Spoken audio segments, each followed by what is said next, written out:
I'm remarrying a woman in her 20s. We're getting a divorce." With a visibly flushed face, the husband shouted, clearly intoxicated. A young woman was supporting him in such a state.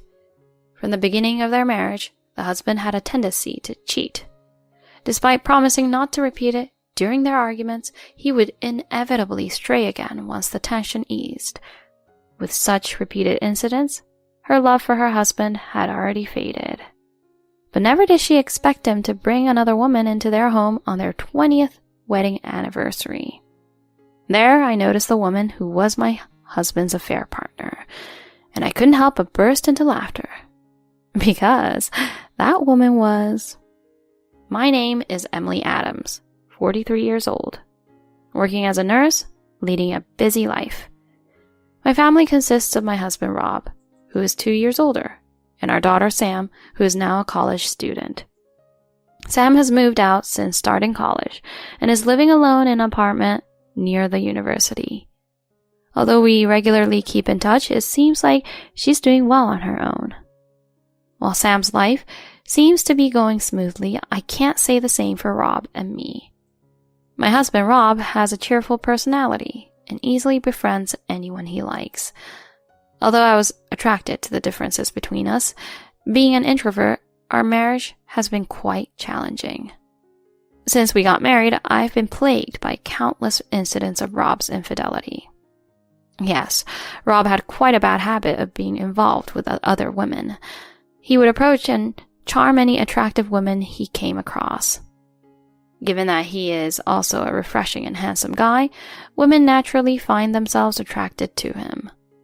While being able to get along with anyone may seem like a good thing at first glance, it could also be seen as a potential hazard, like playing with fire. Failing to realize this before marrying Rob was a mistake on my part. Even after marriage, Rob stayed in touch with several female friends. To be honest, it always left me feeling uneasy. I mean, isn't it normal for married people to limit their interactions with friends of the opposite sex? I make an effort not to stay in constant contact with my male friends. However, pointing it out felt embarrassing, as it seemed like I was just being jealous, so I never directly complained to Rob about it. Looking back now, that was a mistake. It all started because Rob's first affair partner barged into our home. She was originally a friend from Rob's high school days, and urged me to divorce Rob. "I understand him better. He's more suited for me." There was quite a fuss about this matter, but ultimately when Rob emphatically stated, "It was just a fling with her," his affair partner became infatuated with him. Rob came crawling back to me, apologizing and asking for another chance. Since we had just gotten married and there was still some love for him in my heart, I agreed to try to rebuild our relationship. However, Rob continued to cheat with various women afterward. There were instances where his friendships with female friends developed into affairs, and cases where he got involved with women at clubs or bars. After contemplating divorce during one of his many affairs, I discovered I was pregnant at that very moment. Rob, overjoyed, became devoted and took care of me throughout the pregnancy. During this time, all signs of infidelity disappeared, and I was delighted that Rob seemed genuinely content. Rob was incredibly involved with our newborn daughter, Sam.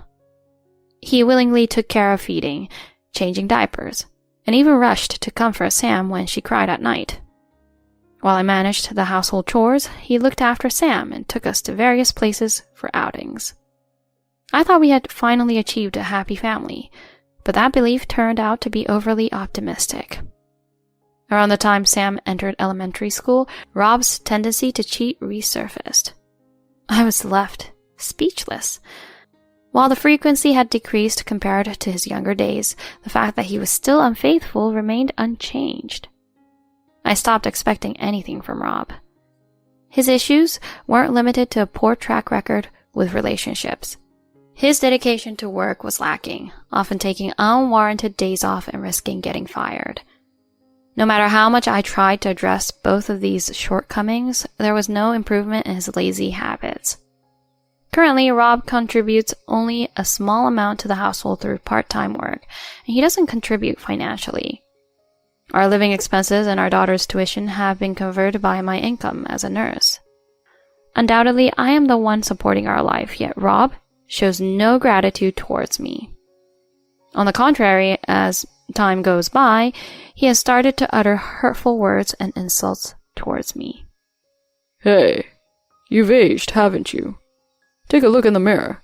You're covered in wrinkles. How rude. What's gotten into you all of a sudden? I'm already in my 40s. Having a few wrinkles is perfectly normal. You, on the other hand, have aged quite a bit. Maybe pay a bit more attention to your appearance. Just a suggestion. I'm a guy. It doesn't matter for me. You're a woman. How about a little bit of fashion sense? Always wearing plain clothes. It's disappointing to have such a plain wife. Rob, dressed in a sloppy manner, says such things without considering his own appearance. Who on earth is he comparing himself to? I thought his tendency to cheat has settled down after turning 40, but that seems to have been a big mistake. Why did I end up marrying a man like him in the first place? It's too late for regrets now, but if I had known, I should have divorced him at the first instance of infidelity. Despite being affectionate towards Sam, I had forgiven his previous affairs, but my love for him had dwindled considerably. Even though Sam grew up under Rob's care, in her early childhood, she seemed to admire him. However, as she entered the upper grades of elementary school, she began to notice Rob's irresponsible behavior and his tendency to cheat. Although she didn't ignore him since he took care of her, it appears that she harbors a significant amount of contempt. Even when living on her own, Sam expressed concern for me. Mom, are you okay being alone with Dad? He doesn't even contribute much financially and still pushes all the household chores onto you. How about living with me instead? Thank you for your concern. I appreciate the sentiment, but let's not go there. Whenever I try to leave, your father makes a fuss about it. You should focus on yourself. Mom, no matter what happens, I'm on your side. If you ever have any problems, don't keep them to yourself. Talk to me. Sam has truly grown into a kind and gentle child. I think the only thing I can be grateful to Rob for is bringing this child into my life. Despite all his other flaws, this fact alone nearly cancels them out. I've been going along with the marriage out of habit, but maybe it's time for a change. If he wants to cheat so badly, he can just get a divorce and do whatever he wants. The tricky part is that he's likely to reject a straightforward proposal for divorce. All the discussions we've had so far have been unsuccessful. In fact, I've suggested divorce to Rob several times, but each time he would cry, resist, and express a desire to rebuild our relationship. Rob's aversion to divorce doesn't stem from any love for me. Rather, it's because he doesn't want to let go of my income. Mr. Lazy Rob wants to somehow maintain his current carefree lifestyle. I wonder if there's any way to go through with the divorce. I found myself pondering these things every day. One day, a significant event occurred. It happened to be our 20th wedding anniversary. Since I didn't want to hear any complaints from Rob, I had made preparations for a celebration. I had prepared a feast and a cake, waiting for his return, but he didn't come home. I wonder which woman he's fooling around with again, I thought, feeling irritated. Around 10 o'clock at night, Rob finally came home. Surprisingly, the drunken Rob was supported by a woman as he returned. His face was quite red, and his breath was unpleasant. It seemed like he had been drinking considerably. I couldn't believe that he had actually been with another woman. I was truly dismayed at what he was doing on our wedding anniversary. But the surprising part didn't end there. Rob surely glared at me and made a declaration. I'm marrying a beautiful woman in her 20s. I'm divorcing you. The sudden statement from Rob left me bewildered. While I had wished for a divorce, the abruptness of it all caught me off guard. So I confronted him. Huh? Wait a minute. What's the deal with bringing a woman home out of the blue? Are you kidding me? I'm not kidding. I've been fed up with your frumpy and careless attitude for a long time. Goodbye to the dull and tiresome days with you. I'll be happy with her next to me. Rob's confident words and actions irritated even me. Despite causing me so much trouble, how could he speak so arrogantly? In that moment, I felt a sudden sense of discomfort. The woman beside Rob said nothing. If she was his affair, wouldn't it be normal for her to say something to his wife, me? So I carefully observed the woman he was with. She stared at me with wide eyes, clearly in disbelief. Her complexion was unbelievably pale.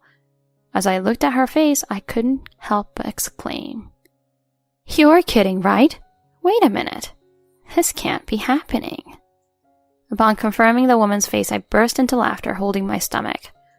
Rob, bewildered, looks at me as I suddenly burst into laughter. It's no wonder I'm laughing, considering that the woman is someone I know well. Calming down from my fit of laughter, I addressed the woman. "I'm sorry for the sudden outburst. Good evening, Lisa. I never expected to meet you here." When I smiled, the woman who was Rob's affair partner grimaced. On the other hand, Rob looked at us with a puzzled expression. Huh? Emily, you know Lisa? Yes, we're acquainted. Rob, do you know what kind of person Lisa is? Of course I know. She's an amazing woman. According to Rob, Lisa is a wealthy heiress in her 20s. There's even his dream that if they marry, he could become the next CEO. Well, it makes sense that he jumped at those conditions. Thinking normally a young lady in her 20s wouldn't choose someone like Rob as a marriage partner. He seems blinded by money and doesn't seem to understand such things. Nevertheless, I wondered why Lisa wanted to marry Rob. That's what I was wondering. Rob then turned to me with a question. Where did you meet Lisa? There doesn't seem to be any connection. Oh, it was a while ago. I can't possibly tell the truth. It involves personal information from work. In reality, the place where I work is a clinic specializing in cosmetic surgery, and Lisa was a regular customer there. Lisa had undergone cosmetic procedures so frequently that her original face had become unrecognizable. Surprisingly, she's not the same age as me. She's not even close. She's 47, 2 years older than Rob, who's 45. I heard her family was quite poor, far from any status like a company president. It seems she made men deceived by her appearance contribute to the cost of her surgeries, luring them with marriage. What she's doing is perilously close to marriage fraud, and she could be sued for it. However, at that time, Lisa showed no sign of stopping and had been sharing the whole story of her past experiences with me, a nurse. Despite patient confidentiality, I was disgusted by Lisa's casual involvement in criminal activities. Lisa is now desperately signaling me to keep quiet with her eyes. Then something suddenly came to mind. I vividly remember that the last time Lisa came to the hospital, she was whispering to me about her next target. "The next target is an elite corporate employee from a well-known company. I met him on a dating app, and though he's married, he'd divorce his wife right away if I desired it. He's a bit older, which I'm not thrilled about, but he seems to have money, so I might consider marrying him." In other words, that target was Rob. It turns out that the patient from my workplace was his cheating partner. The world is small. It is somewhat pathetic that Rob became Lisa's target, but then again, he lied about being an elite employee too, so the feeling is mutual. In reality, Rob is just doing janitorial work for a famous company and is not an employee at all. It's similar to a standoff between a sly raccoon and a clever fox. In a way, they might be well matched for each other. I have no obligation to tell them the truth. Instead, it's a great opportunity to deal with this troublesome situation. I took out a pre-filled divorce form from my bag. It was something I had prepared when Rob cheated before, and I promised to submit it the next time he cheated. I handed the divorce form to Rob. "For the sake of your happiness, I'll gracefully step aside. I've been considering divorce for a while. It's better for both of us." My words made Rob and Lisa's faces light up. Rob leaned forward, confirming my intention for a divorce. Are you really going to divorce me? Don't go back on it later and say it was a lie. I won't do something so absurd. I will properly get a divorce. In return, you'll pay the marriage settlement for your affair, right? Rob is thinking that if he marries Lisa, he can become the next president. That's what he believes. And Lisa believing that if she marries him, she'll become the wife of an elite corporate employee. Neither is the other. That is why they readily agreed to the alimony. There was no splitting of shared assets, and they even went so far as to amend the agreement. I submitted the divorce papers to the clerk on the same day, and finally I was able to get a divorce. My marriage of 20 years with Rob ended, of all days on our anniversary. The next day, carrying my belongings, I headed to my daughter's apartment. When I explained the circumstances to Sam, and she warmly welcomed me. I think you've put up with a lot from Dad's wandering eye over the years. From now on, enjoy your second life. For a while, I bunked in Sam's room, and during that time I looked for a studio apartment. A few weeks later, I received an unexpected call from Rob. Emily, listen. She deceived me. Lisa isn't the president's daughter or in her 20s. She's just a poor old woman. Unbelievable. Rob spews out a barrage of complaints, but it's none of my business. Frankly, being bothered with irrelevant stories is the last thing on my mind. You can say all you want, but honestly, it's your fault for falling for such lies. I don't have time for your complaints. I'll hang up. I delivered this cold message, but he tried to stop me. Well, wait for me. I have a favor to ask. A favor? There's only you, Emily, for me after all. I was a fool to be tempted by that woman. I regret it. So please, give us another chance. This is not a joke. I'm sick of being pushed around by Rob's self-serving words and actions. Don't say stupid things. What advantage do I have in getting back with a cheating fool like you? Your love for me ran out a long time ago. I didn't get divorced until now because you were persistent. Now, I'm truly alive. Please, don't say that. I'm really reflecting on my actions. I'm tired of hearing I'm reflecting and I won't cheat again. Your words are just lies. You have no credibility. Finally being with someone else, and I'm happy. Don't contact me again. Without waiting for Rob's reply, I hung up the phone and blocked his calls. Honestly, I felt relieved, thinking that everything was over. The subsequent discussions went through lawyers, and a month later, the marriage settlement was transferred from Rob and Lisa. Rob seems to have borrowed money from a loan shark, and now he seems to be working day and night in various odd jobs. Lisa, too, apparently took out a loan to repay a vehicle.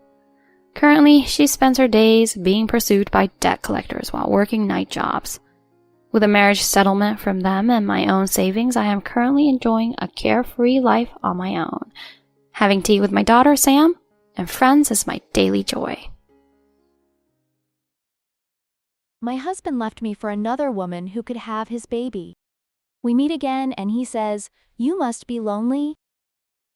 I'm telling you to get out. My husband yells at me, glaring at me. Oh, divorce at last. I sigh. He smiles at me and says, You're defective, so you're no longer needed. I'm beyond angry. It's pathetic. Don't worry. There's a woman out there who will give birth to my baby. The ex-husband who left me and remarried the woman he cheated on me with.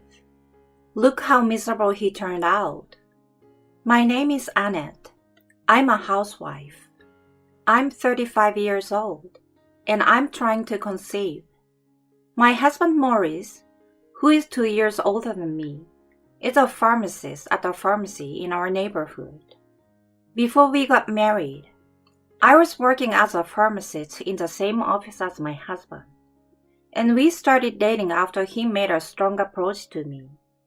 About a year later, we got married. But since we could not have children easily, I became a housewife at my husband's request. To be honest, I was hoping to work as a pharmacist and wait for pregnancy more comfortably than trying to get pregnant while trying to make ends meet at home. But my husband insisted, so I resigned from my job. After retiring, we tried to lead a healthy life together as a couple, paying more attention to our diet than ever before. My husband also took the initiative in taking my temperature every morning and exercising with me. In this way, my husband and I both looked forward to the day when we would be able to have a child, but that day never came. My husband was kind to me at first, but it has been a year since I resigned. Now he was getting frustrated, and I was feeling more and more pressured. It seems this month wasn't good too. My husband sighed loudly in the morning when he heard my report. I was angry at his inconsiderate attitude. Let's try again next month. I tried to act tough, but what came out of my husband's mouth was a terrible line. Isn't it because of your age? Your sloppy lifestyle has caught up with you. You can't even take care of yourself, and you're just a housewife. You're a housewife, and you can't even take care of yourself. It's absolutely ridiculous that you can't have a baby even after quitting your job and devoting yourself to conceiving a child. You're the one with the problem. You're a one-trick pony, aren't you? It's definitely genetic, right? Your parents also had trouble having kids, right? He made a terrible accusation. I was deeply disgusted. Blaming my parents for my inability to have children without any evidence is unforgivable. I invited my husband for a fertility test to clarify the issue, but he said, "It's a waste of money. I have a sister and all my relatives have many children, so there's no way I'm the cause of infertility." I decided to take the test alone. The results were clear, proving that the infertility was not my fault. When my husband heard this, he said, "Maybe the test is wrong. You wasted your money. You're a woman who spends too much. If you move in with my parents, you could save money on renting utilities, and you'd be able to do your chores easier and have kids sooner, right?" To be honest, I don't like my in-laws, and I don't want to live with them. Whenever I visit my husband's parents, I'm treated like a servant, and I have to listen to them talk endlessly about their old boasts and hardships. And at the end, they always demand that I give birth to their grandchildren as soon as possible. It's impossible to conceive under such pain and pressure. It's totally impossible to live with them. My husband's parents live 2 hours away by car, and I think about his commute for his work and for my fertility care. I refused on the grounds that the clinic was too far away. Then my husband said that he could ask for a transfer to a pharmacy near his parents' house. I pointed out that we were renting an apartment, but the contract says that we have to wait a year to avoid penalty. Then he shut up. I was relieved that my husband was a cheapskate for now, but I'm not sure when he will try to make me move in with his parents again. I wondered if I should continue my examination under such circumstances. After that, my husband began to avoid me in the morning, and my fertility examination did not progress at all. On the contrary, my husband worked overtime or went on a business trip, and we saw each other less and less. As these days continued, my husband suddenly told me that he was going to go out on his own to have a child. He told me that he had requested a transfer to a pharmacy near his parents' house. Instead of living with his parents at home, he would be renting an apartment. My husband is a cheapskate by nature, but renting an apartment is very strange. From this point on, I began to feel uncomfortable. I asked him to refuse the move, but he said he could only do it if I was fertile. No. He proceeded to make preparations on his own and left the house with a sense of relief. He started his life as a single man, and as expected, he never called me or made any sign of coming home, even on holidays. 6 months later, a young woman I didn't know came to my house unexpectedly. She looked to be in her late 20s. "Hi, I'm Morris' girlfriend. I got here earlier than I was supposed to." Within a few minutes, my husband came home. Oh, you got here before me. My husband said this and started to make a call on his phone somewhere. After the call, I said, "What does this mean?" But for some reason, my husband remained silent. Then, the intercom suddenly rang. It was my in-laws. "Did you call them?" I retold the truth in front of the family. I'm getting remarried to someone who will bear my child. This woman is pregnant, so you are done. Get out now. He keeps talking and said something I don't understand, and hands over the divorce papers. "Wait a minute. What do you mean she's pregnant? Does it mean you had an affair? I'm not infertile."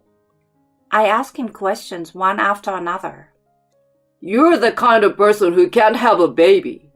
Just shut up and leave. "What's going on? Explain yourself." I questioned him some more, and now my father-in-law intervened. That's enough. We're gonna have the baby we always wanted. The best thing you can do now is leave. "I'm talking to my husband because I can't get through to him. So why are you two here?" Morris sighed heavily. Huh? That's enough. We don't need to talk about it. You're lucky you don't have kids, or you'd be in serious trouble over child support. All you have to do is sign the papers and walk out. It's that simple, isn't it? Now get the hell out. "Why are you saying that all of a sudden?" I thought my husband was going to say something in response to my words, but the woman he was cheating on me with butted in. "Why don't you just leave? It's your fault for not having children, isn't it? Oh, you should wear makeups before you leave. You can't go out without makeup." She said that while smiling at me. My husband looked at me and said, I mean, you're defective, so you're no longer needed. I was beyond angry and ashamed that he would call me defective. "I understand. I'm divorcing you." I went to get a pen. My husband and the woman with whom he was having an affair with, my parents-in-law, are looking at me with disgusted eyes, as if they were looking at something dirty. I'm sure these people who don't know anything will regret it, but it doesn't matter to me anymore. It doesn't matter at all. I snatched the divorce papers from him and signed them. I packed my personal belongings and left the house. Then I called my parents. I have only been back home a few times since I got married. My parents told me to come home at once. I stayed overnight in a hotel in the meantime and returned home the next morning. A month later, I got a call from my ex-husband. Hey, what do you mean alimony? He sounded very impatient. I had obtained evidence of my husband's infidelity from a detective agency.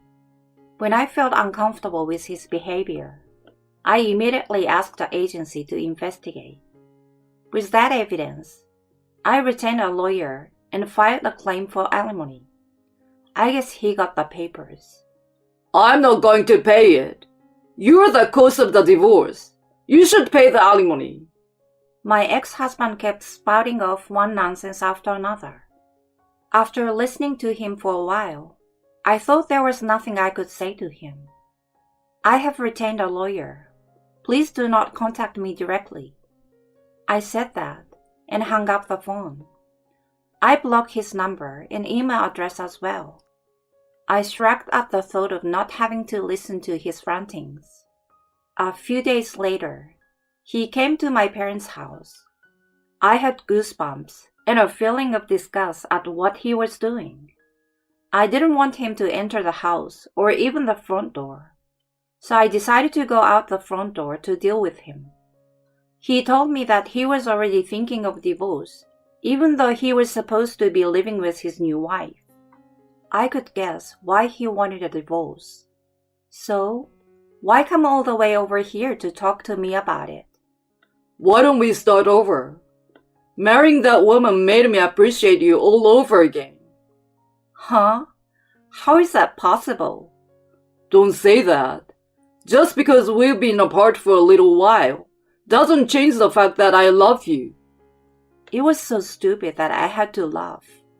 If you're laughing at me, then you forgive me, don't you?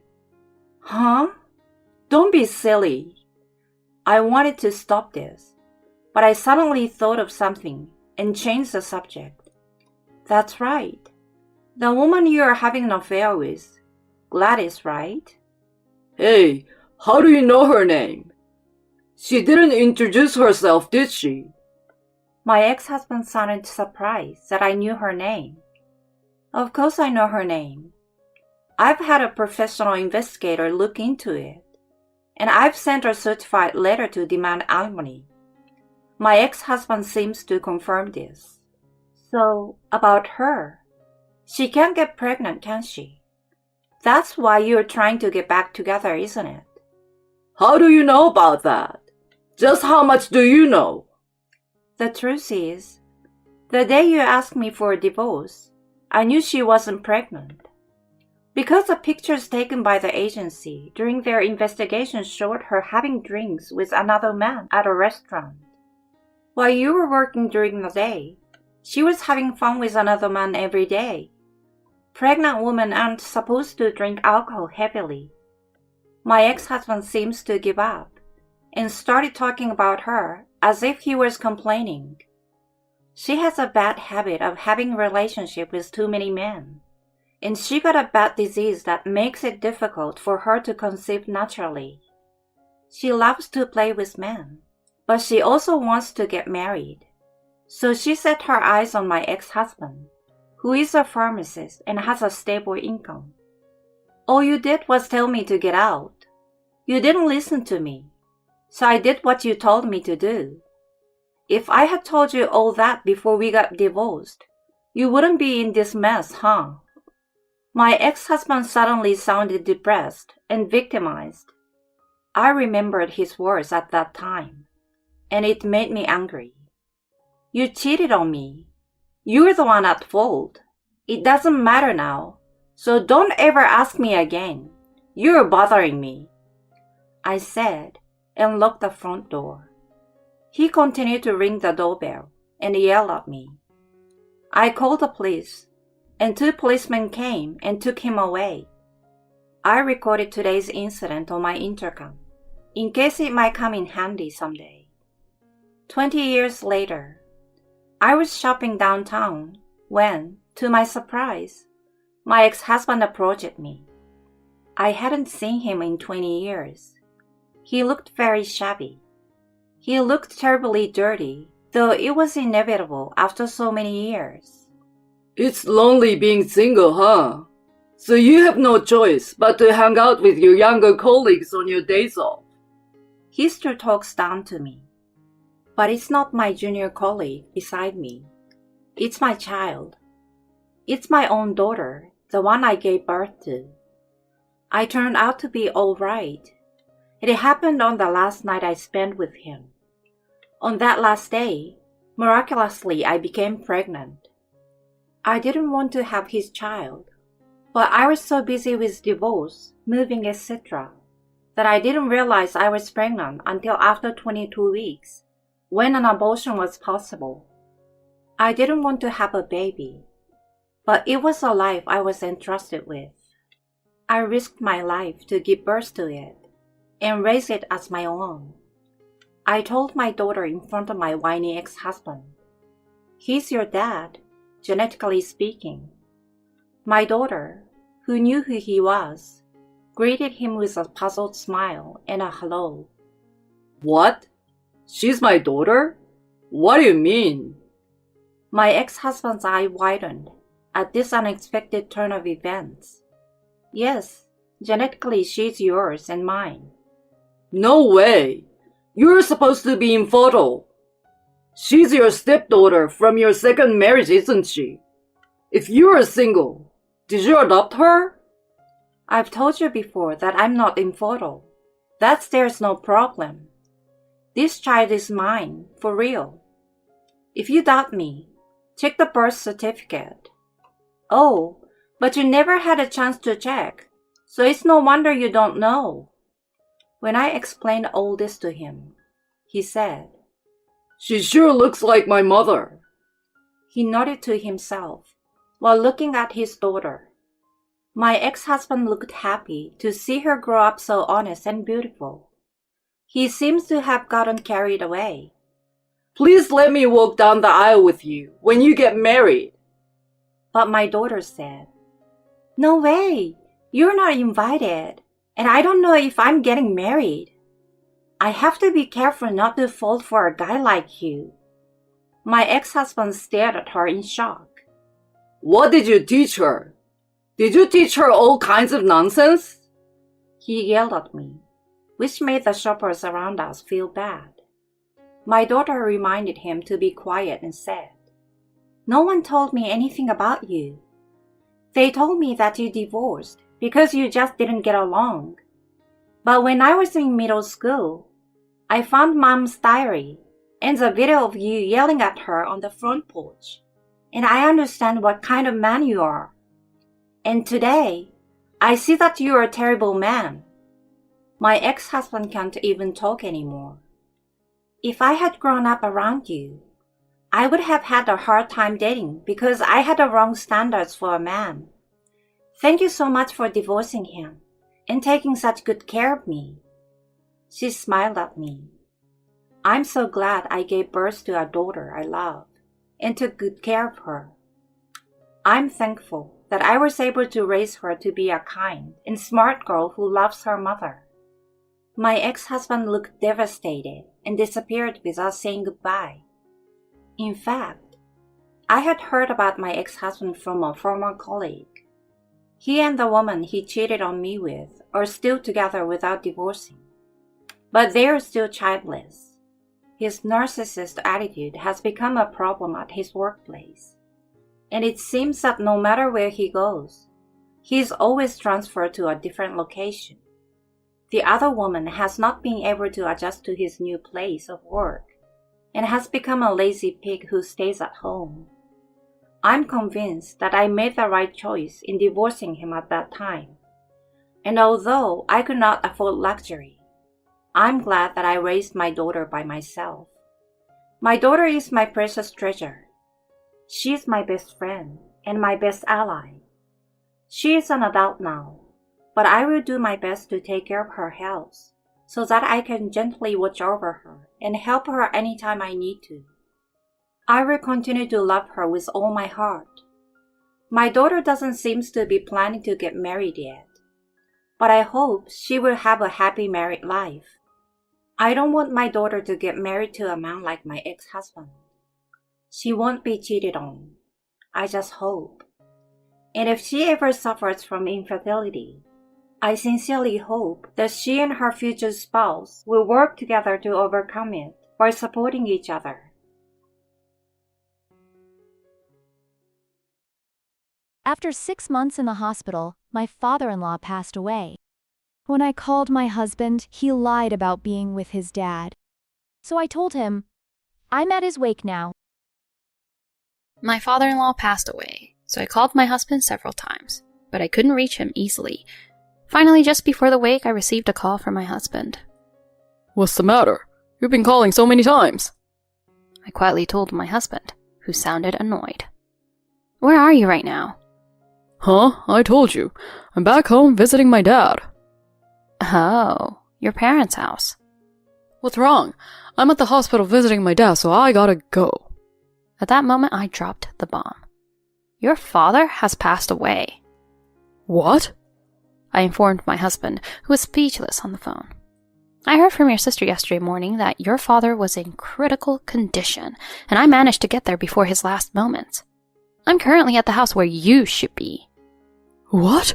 Is this a joke? My dad passed away? Why didn't you tell me sooner? I tried calling you several times. You're the one who didn't answer. So, where are you now? After this, my foolish husband is going to hell for this. My name is Angelica. I'm 33 years old and I'm a full-time working mother. After graduating from university, I joined a major pharmaceutical company. I loved my job, and I worked hard. However, before I knew it, I was in my late 20s with no boyfriend. My parents started asking me if I was ever going to get married. Feeling pressured, I decided to participate in a matchmaking party. There, I met Christian, who would later become my husband. Apparently, Christian is working as the next successor in his childless uncle's company. I was gradually attracted to Christian with his good looks and masculine qualities. So when Christian asked me out, I felt like I was on cloud 9. After a year of dating, he proposed to me. I will make you happy. Angelica, so marry me. Thank you, Christian. I'm really happy. And so, we became engaged. After introducing ourselves to my parents, it was time to visit Christian's family. His mother had already passed away, and his family consisted of his father and his lawyer sister, Courtney. While on our way to his hometown, Christian revealed something. Actually, I'm not on good terms with my sister, you know? Really? I had no idea. Since we were kids, she excelled in everything and is quite tomboyish. Even now, I can't quite measure up to her. I wonder if your sister will like me then. Nervously, we arrived at his family's house. Contrary to my expectations, Courtney welcomed me with a smile. She had a short pixie haircut and a straightforward personality, treating me with kindness. Christian's father greeted me with a firm handshake and a warm smile. Angelica, he may be my foolish son, but please take care of him. Oh, please. Dad, please don't be too formal. At this point, my sister-in-law chimed in.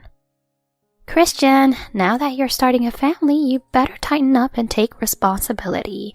If you ever betray Angelica, you won't get away with it easily. Got it, Courtney. And that's how our first visit to the in-laws concluded. After that, Christian and I had our wedding, and we started living together about 3 hours away from his parents.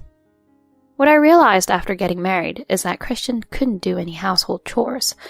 Well, he had lived alone before, so maybe it's more accurate to say he just didn't do them. Clothes were scattered all over the floor, and he wouldn't even bother to clean up after meals. I took care of everything for a while, thinking we're still newlyweds. But as the months went by, the stress naturally built up. I asked Christian to help with the housework once, but he casually responded with this. That's the wife's job after marriage, isn't it? Are you out of your mind if you think I'm going to do it? I was astonished and couldn't say a word. No matter how much I complained afterward, Christian didn't improve his attitude. Around the second year of this lifestyle, I found out I was pregnant. Christian was overjoyed, eagerly anticipating whether it would be a boy or a girl. My in-laws were delighted, and even my father-in-law and sister-in-law said, Angelica, take care of yourself and deliver a healthy child. That's right. Feel free to make use of Christian. Angelica, always prioritize yourself. I was genuinely happy that everyone blessed the birth of our child. However, even with morning sickness kicking in, Christian still didn't help with housework. Despite my discontent, I had to endure and handle household chores while suffering through morning sickness. While I was 8 months pregnant, Christian suddenly said, Hey, Angelica, I'm thinking of taking paternity leave. My uncle, the company president, suggested it too. Really? Oh, I saw a special on TV the other day about male maternity leave. I thought being an involved dad is cool. Involved dads are men who take an active role in childcare. Learning that Christian aspired to be one made me happy. Thank you. I've been feeling a bit overwhelmed. I'd be happy if you could help with childcare and housework. Leave it to me. I thought that things would change once the baby was born. At that time, I still held such naive thoughts. Later, I gave birth without incident.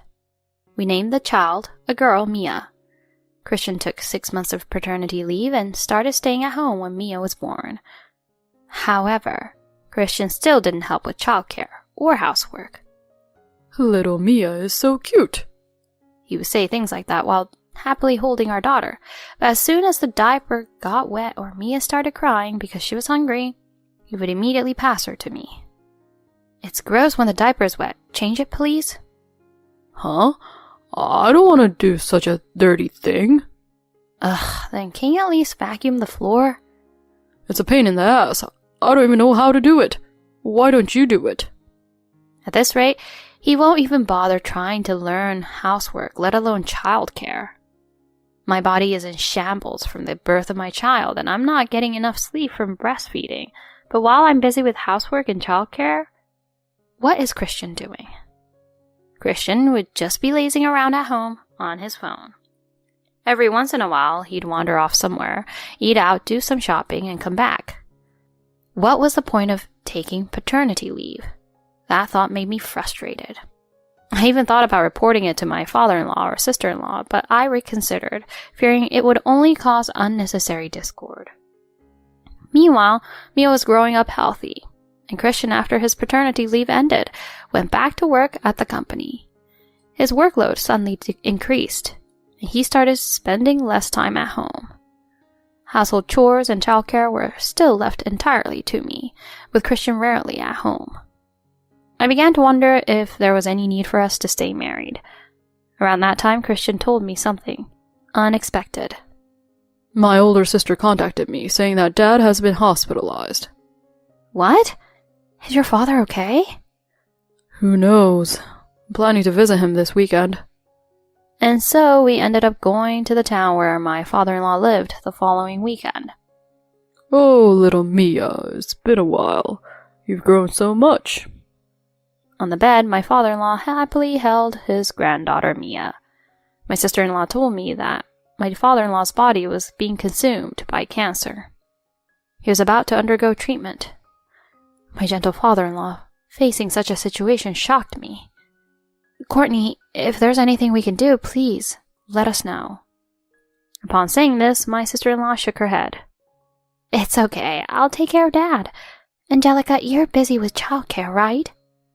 But just occasionally come and visit. That way, Dad will be happy. Okay. And so we returned to our usual life. After that, Christian occasionally went back to our hometown to visit his father. I said I would go too, but Christian told me to stay home and watch Mia. I was unable to show up due to the distance. Instead, I frequently sent videos of Mia to my father-in-law's phone and communicated with him through text messages. Time passed, and it had been about 6 months since my father-in-law was hospitalized. Christian continued with his usual routine, overtime on weekdays and visiting his father on weekends, leaving him hardly at home. We couldn't find time for ourselves as a couple. One day I noticed an unfamiliar tablet in the closet. I wondered if Christian had bought it, but why without discussing it with me? Opening the tablet absent-mindedly, I stumbled upon something shocking. Intimate messages between Christian and a woman named Sonia. It seems like the messaging app is synchronized between his smartphone and the tablet. It was great to see you again today, Chris. See you tomorrow. Yeah, tomorrow. Let's go to a different hotel than usual. Yay, I'm looking forward to it. I love you, Chris. I love you too, Sonia.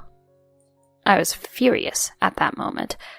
What is this man doing with a wife and daughter? I immediately took screenshots and sent them to my phone, placing the tablet back where it was. Afterward, I pretended as if nothing happened at home, but I went to a detective agency and requested an investigation into Christian's actions. Oblivious to all this, my husband continued to be absent from home as usual. One day, Christian said to me, I'm planning to stay overnight next weekend to visit my dad in the hospital. It's challenging to do it in a day, so I'll stay at my parents' place. Oh, should I come too? Upon hearing this, Christian had a flustered expression. No, it's fine. You'll be busy taking care of Mia, right? Stay here.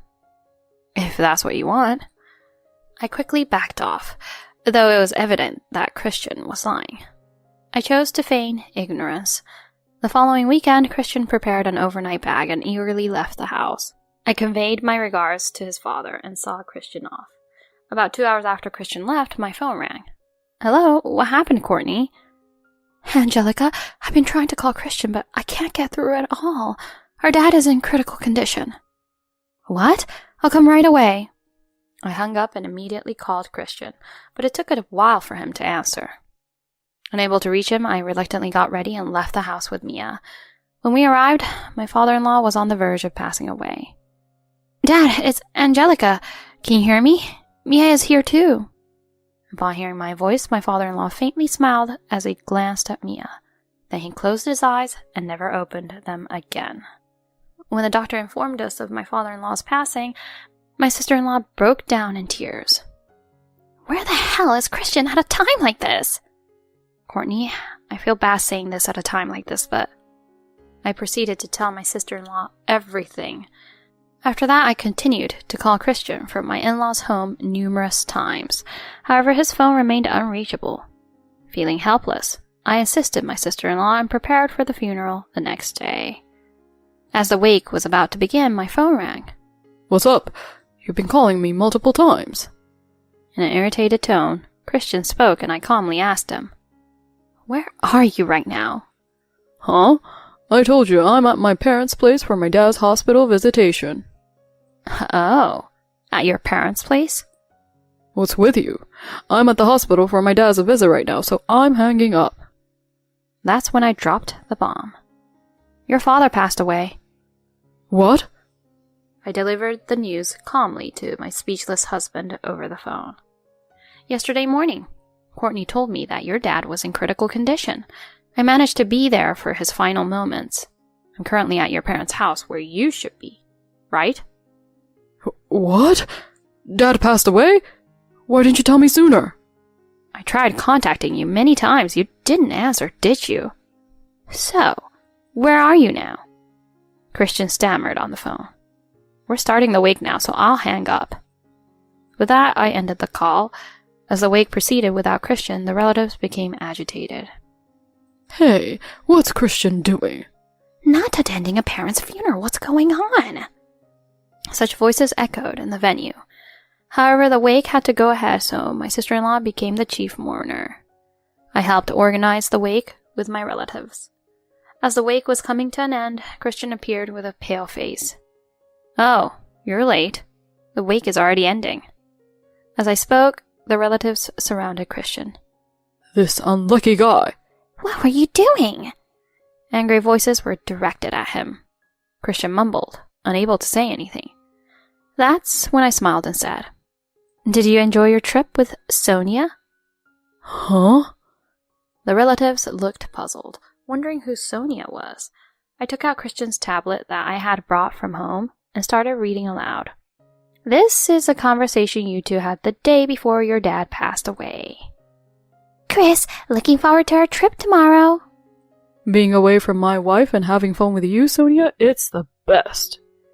Chris, I'll wear new underwear, so look forward to it. Stop it! Christian, with a bright red face, snatched the tablet from me. I then scattered various photos on the spot. The photos showed Christian smiling, arm in arm with a young woman entering hotels, and more. What's this?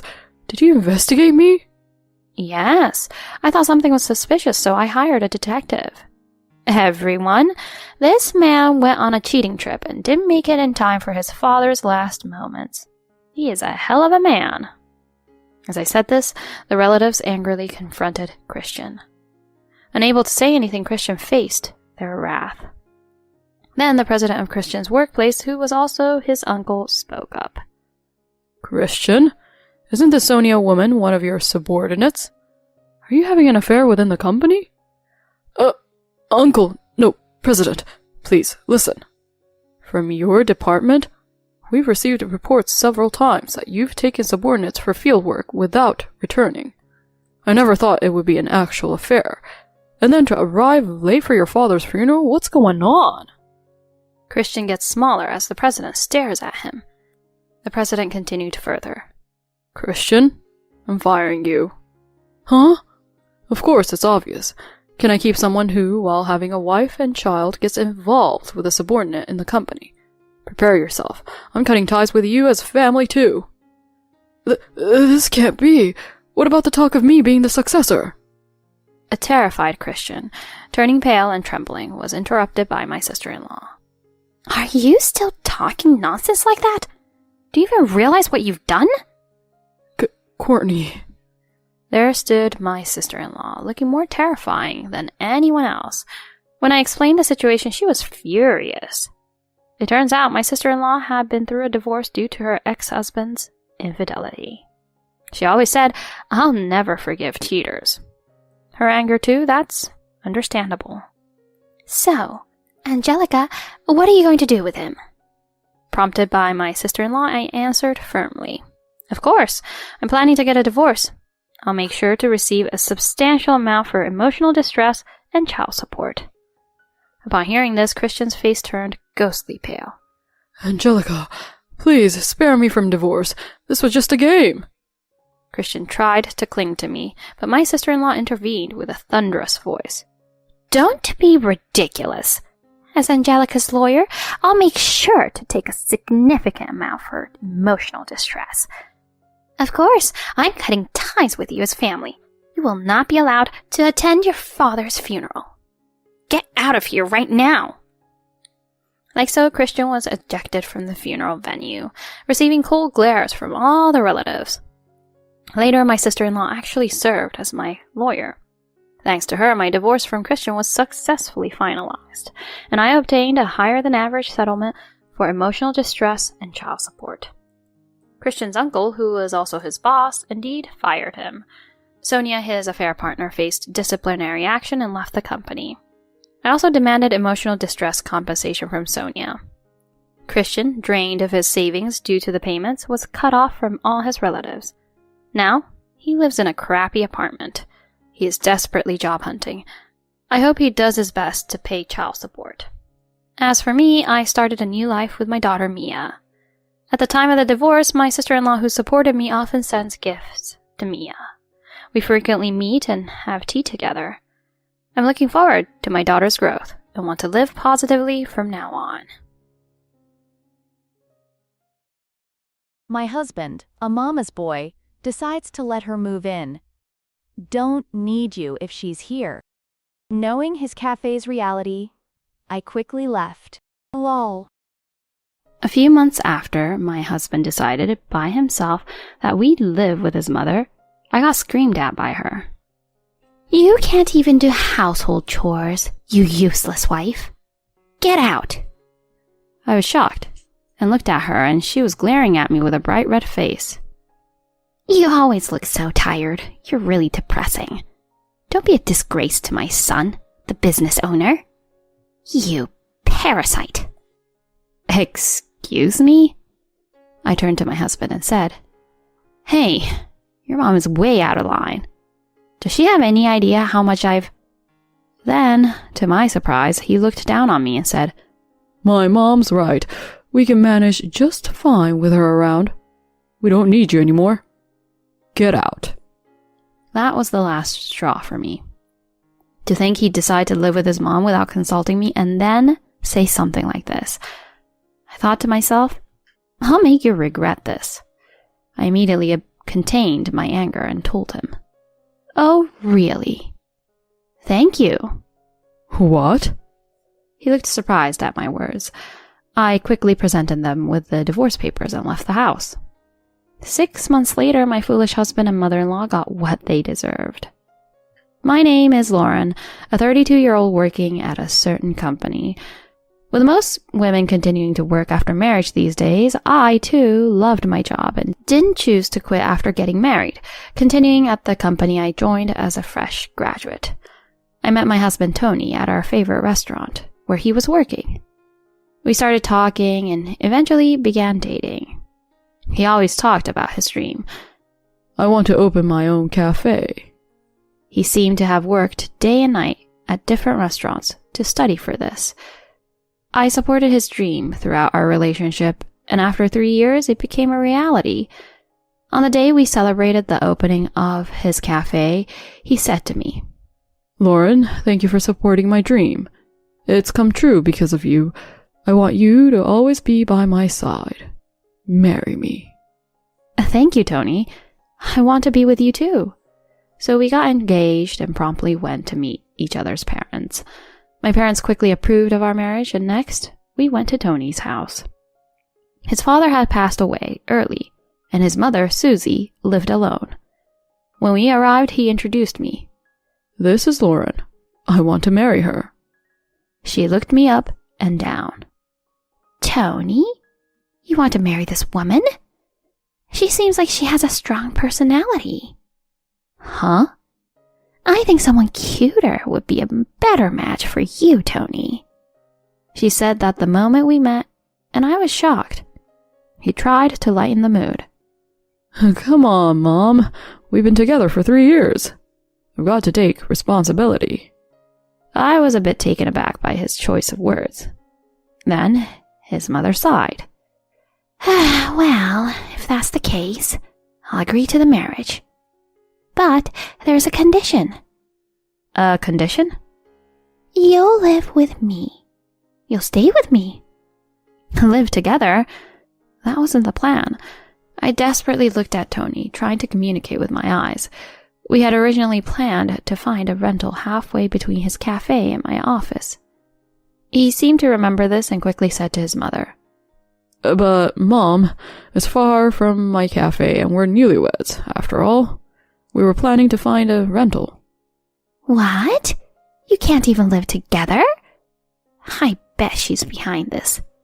How disappointing. Despite her grumbling, she reluctantly agreed to us living separately. That's how our first visit to my mother-in-law ended. I was exhausted and anxious about the future. After that, we got married and started living about 30 minutes from his mother. I thought we were starting a happy life together, but my hopes were soon dashed. My mother-in-law, Susie, began showing up at our house early every morning. At 6:30 a.m., she'd bang on the door. Hey, are you still sleeping? Let me in, now! With her making a scene at the door, I had no choice but to let her in. She would greet Tony cheerfully as soon as she saw him waking up. Good morning, my honey Tony. Oh, hi, Mom. Good morning. He responded to her as if it were normal. I tried to prepare breakfast silently, but she sharply said, What are you planning for breakfast? Toast and some soup, plus a fried egg with salad on the side. No. Tony needs bacon and scrambled eggs for breakfast. Soup is out of the question. Unless it has very fresh ingredients. And make the bacon crispy. Susie, I have work too. I can't spend so much time on this. But she glared at me mercilessly. As I reluctantly stood in the kitchen, she soon started complaining that the scrambled eggs aren't fluffy enough and the ingredients are cut wrong. I silently made breakfast, and when it was ready, she began eating with us as if it were a given. Tony said nothing about it, which frustrated me even more. When it was time to leave for work, he left first. I was getting ready to go to the office and said to her, Susie, I'm about to leave for work. Oh, all right. Have a good day. She had no intention of leaving and said that with confidence. Aren't you going home? No, I thought I'd stay here and take care of your inadequate housekeeping. I was at my wit's end with her brazen attitude. Please, can you go home for today? Oh, trying to kick me out, are you? What a terrible wife. I don't know why my sweet Tony married someone like you. She muttered to herself as she finally got up. If left alone, she'd really stay in our house all day. I was at a loss dealing with her. I complained to Tony several times. I don't like your mom barging in like this. But he always said, Mom's probably just lonely since I left. As a wife, you should respect your mother-in-law. I was frustrated with my unhelpful husband. And it wasn't just that. He came to me with a request. Hey, Lauren, can you handle this? The tax filing is coming up. He handed me a pile of receipts and invoices. Again? You should be handling your own store's finances. I said this seriously, but he looked surprised. You know, I'm not good at this stuff, right? Thanks. I'm counting on you. Just like that, Tony would shamelessly pass off tasks like accounting and procurement for his store to me. He played the part of a business owner, but he didn't understand the most crucial part, the numbers, and left everything to me. I had to handle both my job and his store's accounting, which was quite a burden. A year into our marriage, I came home from work to find a pile of cardboard boxes in the room. What? What is this? As I shuffled through the cardboard boxes to the living room, I saw Tony and his mother. Tony, what's all this about? Oh, I've decided to let Mom move in with us. What? I was stunned. As Susie smirked, he continued. It's hard for her to come here every day, you know? She cried about being lonely. So, we're all living together from today. Wait a minute. You decided this without even discussing it with me. Then Susie chimed in. Why do we need to consult you? From today, I'll be training you properly. Got it? Don't slack off on your duties as a wife. I was just dumbfounded at her declaration. Life after that was hell. She would wake me up early in the morning and make me do chores while complaining. After returning home, it was cleaning, laundry, cooking, all with her nitpicking. She never lifted a finger herself, just watching TV and eating snacks all day. Now that she had moved in, she could have helped with the chores, but it was all dumped on me. Of course, Tony didn't do anything either. I wish at least you would help me out here. But when I pleaded, Housework is a woman's job. I'm busy running a business. He wouldn't listen at all. Moreover, he had been coming home late ever since his mom started living together. I've got lots to do, he'd say, coming home just before the date changed. Naturally, this meant I spent more time alone with my mother-in-law. Tired of her constant nagging about housework, I came up with a plan and ordered some things online. A few days later, lots of appliances arrived at our home: a new model washing machine, a cleaning robot, a cooking appliance with some new functions, and more. If neither Tony nor his mother would help, I decided to make the housework at least a bit easier with new appliances. When I was bringing in the appliances on a weekend, they both rushed over. Oh, Lauren, did you buy a new washing machine on your own? That old one was still working.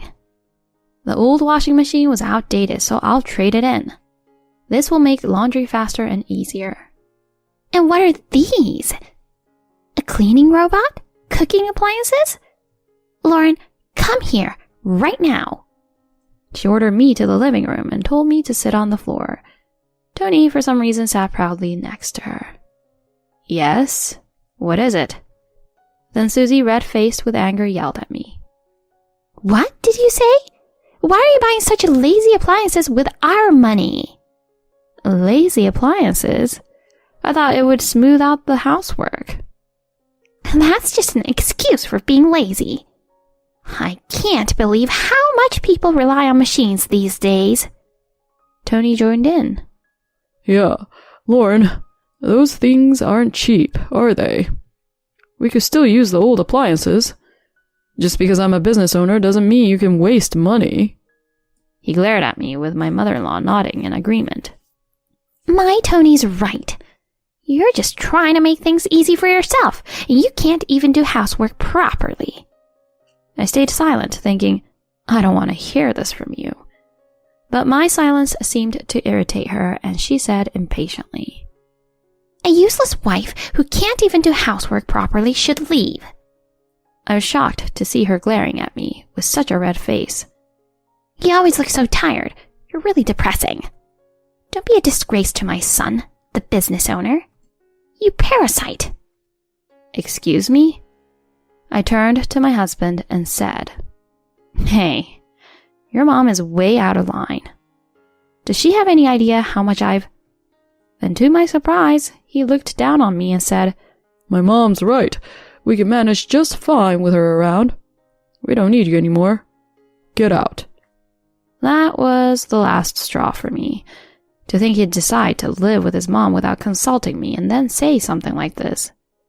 I thought to myself, I'll make you regret this. I immediately contained my anger and told him, Oh, really? Thank you. What? He looked surprised at my words. Did he think I would beg to stay?